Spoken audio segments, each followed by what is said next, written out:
We have a series of shocking polls that proves why Democrats cannot run the United States. Democrats hate America, and that's not my opinion or something that I'm just making up because I want it to be true. I actually don't want it to be true. That's what they themselves have said in a recent series of Gallup polls that we're going to be showing on the show today. As always, guys, please like this video and subscribe to my channel so other great patriots like yourselves will see it. So 90% of the time, guys, on the show, when I'm talking about Democrats, I'm talking about the Democrat elite. I'm talking about the leaders of the party, the people who are making the decisions. And I'm not really talking about average, everyday Americans who vote Democrat. And I make this distinction because I think Democrat elites are evil. 100% full stop. I don't make any, there's no ifs or buts about it. There are, though, plenty of good people who are Democrats and are either one-issue voters maybe, and they think the Democrat Party is a little bit better on that issue for whatever reason, or they're simply ill-informed. But I think we can be friends with them, no problem. In fact, I've got lots of Democrat friends. I think we need to be about the business of persuasion. Obviously, if we call them evil, that's not persuasive. Democrat elites are different. But these people, everyday Americans, are fine. And so, when I say Democrats today, I am not talking about the elite, unfortunately, actually. I'm talking about Democrat voters at large because that is who was polled in this Gallup study. I want to show you the first two polls. This one is no distinction on partisanship. This is just American people at large. And the question for those of you who are just listening is, how proud are you to be an American? And this is from 2001 to 2025 when they did their most recent one. And what you see is that on all counts, from extremely proud to just a little bit proud, it's gone down. People are less proud today than they've been since the turn of the century. Now, if you look at partisanship, this is what really tells the full story and where it gets a little bit scary. What you see is the Republican Party in 2001, if you're a Republican, 90% say they're extremely or very proud of America. Today, it's 92%. So it's actually gone up just a little bit. And over time, again, if you're just listening, it doesn't change very much. It goes up and down just a tad bit, but it pretty much stays consistent above 90 or at least 80%. If you look at independents, it has fallen 30%, a lot, from 84% to 53%. But if you look at Democrats, it's gone down even more from 87% to 36%, a 50-point swing, which is huge. And so what that really, and by the way, if you're looking, Democrats are at 80% when Obama is president. It's not until Donald Trump becomes president that it really, really goes downhill. So that's the difference when it comes to party. They also have differences when it comes to age, which I'm going to show you in a second. But there's really two key takeaways from these polls, in my opinion. Democrats don't like America, and they have not liked America for about 10 years now. You see the big drop-off in 2015. Democrats have not liked America for at least 10 years. And the second one is that it matters to Democrats a lot who is president. And that's a sad thing, I think. If you're a Democrat, then you should be proud of America no matter what. If you're a Democrat and there's a Democrat president, what you see in that data is that you like America just a little bit more. You're a little bit more proud of America. But you'll notice in the same polls for Republicans, it hardly matters who is president to them. It stays above 80% the whole time. It goes down a little bit under Biden and it goes up during Trump, but by about 5%, not by 50% like it is for Democrats. American pride is still strong for Republicans even when it is a Democrat president. And believe me, by the way, no conservative had an easy time supporting Obama or Biden as president. And when I say support, I just mean wanting America to succeed. Obviously, we never supported Obama or Biden, but it would have been very easy for Republicans, especially conservative ones, to say they don't like America when Biden and Obama were president. They did not. They said, we still love our country. And I think this really shows a key difference in political ideologies. The Democrats see the president as America. They see their elected politicians as America. Republicans do not. They really don't. We see America as America. And our elected politicians are just kind of simply people who we've entrusted to briefly handle some of the affairs of America. That's how Republicans see it. And I even say some of the affairs because beyond our year-to-year politicians, I think Republicans understand that we have a constitution and legal precedent, and that is what makes America America, the Constitution at the end of the day. This is something that evidently most Democrats don't understand. I'm just going off the polling data for that. Now, looking at polls 3 and 4, this is for age. What you see is that every single generation, unfortunately, since 2001 has actually said they're less proud of America than before. However, obviously, if you go down on the generations, the younger you are, the less proud you are. So you see the silent generation goes from 93 to 83. Baby boomer, is 90 to 75%. Gen X is 86 to 71, and then Gen Z all the way at the bottom is only at 41% say they're proud to be an American. However, that does not even tell the whole story, because if you break it down by party lines, what you see here is that it's actually incredibly strong for all generations among Republicans. The silent baby boomer and Gen X are all in the 90s. Millennials 87% and Gen Z is 65%, which there's a lot of work to be done there, but it's much higher than Gen Z in the Democrat column, which is 24% say they're proud only. Every single demographic in the Democrat column says they are less proud to be an American than the Republican one. So even among young people, it's really a Democrat problem. It's not really a Republican one. Again, I think conservatives in my generation, I'm Gen Z, certainly need to get their act together. 65% is not high enough. It makes no sense. And I'll tell you why. I'll just kind of speak from my perspective in the younger generation. Something interesting about this poll is that it starts in 2001. 2001 is going to de-age me a bit, but that's the year I was born. And so I'm looking at a study here from my entire lifespan. This is every single year that I've ever lived. And the reality is, I had to think to myself, what's changed in the amount of time I've been living? And I think what I've come to the conclusion of is myself, I include myself in this, we as Gen Z are, and even some millennials I think as well, we are too young to remember communism in China and the USSR. We're too young to remember communism in Cuba. Even though there is still communism in Cuba, it's not in the news because it's not connected to the USSR like it was. We don't remember communism in Chile or any South American country, which every single one at one point pretty much had, large communist parties or actual run communist governments there. We're too inexperienced in a lot of ways to understand the sheer gift it is to live in the easiest place in the world to start a business. I think we assume way too much. We assume, because a lot of people do, my age it's a big age of traveling.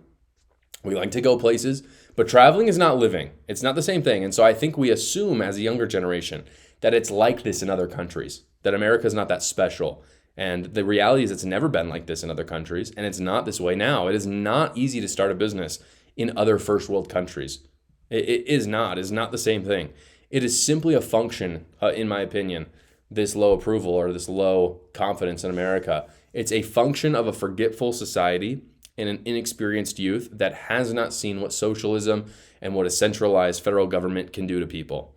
We just don't know it. It's never happened in large scale in our lifetime in the same way that it did in the 90s and the 80s. And I think that's why young people in Gen Z and millennials have produced the likes of Zohran Mamdani, Alexandria Ocasio-Cortez. You have Greta Thunberg. You've got David Hogg. David Hogg, I think, is the same exact grade as me. And we produce those people because we don't remember what it's like for rampant leftism to destroy full countries. So I don't want to just leave it there. I actually want to talk about the problems and then provide solutions. So this is my solution. My proposal is that we remind people what makes America America, especially younger people, because you can see that it's mostly young Democrats and some young Republicans who are struggling with being proud of America. I think we need to continually remind everyone that socialism and social Marxism does not work when they think it does, because a lot of people think it does. I talk to them online, I talk to them in person. What I'm hearing from people is, that's not real communism. It's like, that's a trope at this point. We've heard that for literally decades. Yes, it is real communism. That is the natural outcome of what communism is. When we're talking about the USSR, for instance, and people will say, no, that's not real communism. It is real communism.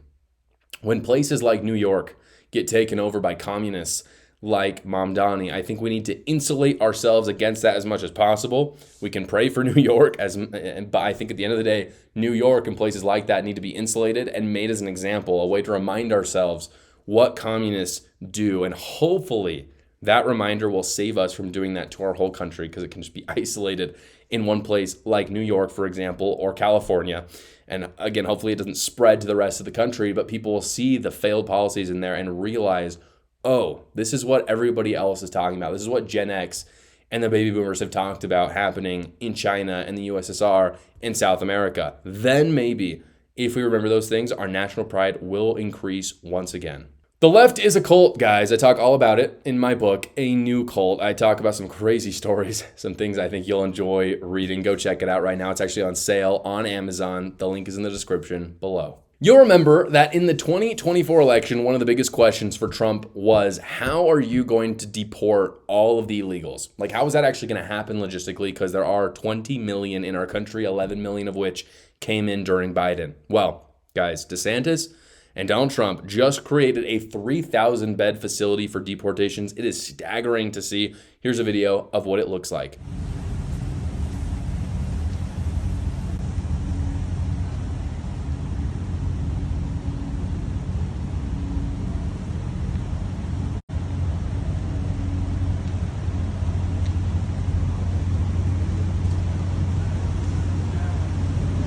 Okay, so it's a prison. It's big. What's so special? DeSantis and his team, guys, built this whole place in 8 days. I love Ron DeSantis. He's fantastic. Best governor in the nation, no question.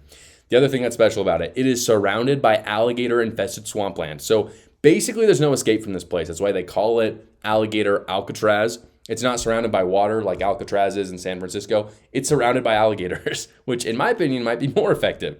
That's not even the best part, by the way. This is according to Fox News. DeSantis, they say, who flanked Trump with Homeland Security Secretary Kristi Noem, said the facility was built using the airport's existing concrete infrastructure, so it's a lot cheaper to make, with temporary structures providing essential services like beds, medical care, and food preparation. The governor said the center would be used to fast-track immigration cases. This is where it gets really good. He says, quote, "We're offering up our National Guard and other folks in Florida to be deputized to be immigration judges. We'll have people here in this facility that can make legal decisions. Someone has to notice to appear. Biden wouldn't tell him to come back in 3 years. Here, you'll basically be able to appear for like a day or two." In other words, immigration judges are in short supply. There's a certain amount of due process that has to be done. And so what DeSantis is going to do is deputize the National Guard to be able to do that. Basically, we're not going to have to move people around like before. We don't have to wait 3 years like Biden or Obama were doing. They can do it right there in Alligator Alcatraz. Everyone gets due process and all the illegal immigrants get deported. Now, here's the deal. I've seen a lot of people. This is where I want to ground it a little bit because I think it's awesome to talk about Alligator Alcatraz. I've seen a lot of people out there making merch about Alligator Alcatraz. I'm seeing political commentators wearing hats and shirts and stuff. I think laughing at people getting eaten by alligators who are trying to escape a prison or some sort of camp, wearing hats, saying weird things. Let's not trivialize this. I don't think we should. I actually don't think it's good for the conservative movement. I don't think it's actually productive to the goal of deporting people, because not only is that kind of thing kind of unfeeling and rude towards the basic human dignity that everyone has, but I think it weakens the important cause of deporting people. This is a very serious matter. DeSantis did a heck of a job, in my opinion, setting something up that would get the job done. I don't think this is a political stunt or a parade for Republicans. There's, political stunts that are made from Democrats and Republicans. This is not one of them. If we treat it like it is, people will illegitimize it. And many people, I've seen this on the left, talk about how this is unfeeling. This isn't a good thing. This is, you're chaining people up. I actually see it as the opposite completely. Again, what Biden and Obama would have done is you would have had to show up to some court and then you get released back into the country to create a new life for yourself in 3 years. And then you have to go back and maybe go back to your country. And it's just, you're getting moved around a lot. It's not good. And those are for the people who actually show up. But just getting thrown around, that's not human dignity. And that's what Democrats want. I actually think having somewhere where you're getting a free bed, free food, clean water, and then very quickly you go to an immigration judge, you're there for 2 days tops, and you get sent back to your country. That is much more humane than what Democrats are offering. And I have to say as well, on the point of the immigrants, did they come here illegally? That's absolutely true. But at the end of the day, they came here illegally because of failed Democrat policy. And for all the Republicans out there who believe that America is the greatest nation on earth, which they absolutely should, why would people not try to come here illegally? Let's be honest about that. If you were living in Durango, Mexico with your family, and you lived fairly close to the United States, you'd probably try to come here illegally. Now, do I think you should be able to? Of course not. But obviously people are drawn to the greatest nation on earth. What's the true failure is not that people would do such a thing, but that Democrats would allow them to do it. And so should we deport them? Absolutely. But I think it should be done humanely. I actually think this is a humane way to do it. However, we should not trivialize it, because if we do, the American people will not look at it as fondly as it really should be looked at. It's just doing what the American people ask them to do. That's what it is. It's not a political stunt. So don't be weird about it. Like, let's just be humble. The best victory in the world for anybody is to be humble and to be radically excellent at your job. And that's what DeSantis is doing. That's what Donald Trump is doing. If you do those two things, Americans will reward the Republican Party handsomely. My favorite part of this show is interacting with you guys, and that's why I've started my new Substack. I have a weekly newsletter that goes out. I talk about the things that I couldn't talk about on YouTube because YouTube won't let me. It also gives me an opportunity to literally talk to you one-on-one, bounce political ideas off each other. So go check it out right now. It's completely free. The link is in the description below. Thank you so much for watching the show, everybody. Please like the video and subscribe to my channel so other great patriots like yourselves will see it. And tune in every single weekday at 6 p.m. Eastern for the live show, or you can watch another video right here.